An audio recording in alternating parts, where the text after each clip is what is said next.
হজরত আদম আলাইসাল্লাম এবং তার স্ত্রী হাওয়া আলাইসাল্লাম ওনারা কি জীবিত আছেন? আসসালামু আলাইকুম রহমতুল্লাহ আবরকাত। এই মুহূর্তে বসে আছি 201 গম্বুজ মসজিদ, গোপালপুর, টাঙ্গাইল। আমার পাশেই যাকে দেখতে পাচ্ছেন তার নাম হচ্ছে জাহিদ।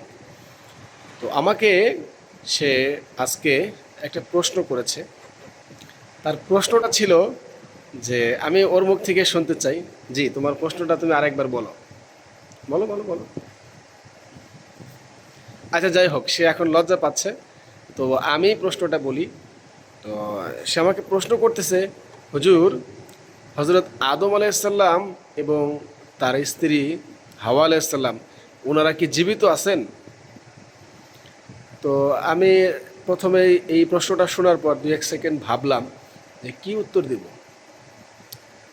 তো যাই হোক, আমি আপনাদের উপরে ছেড়ে দিলাম।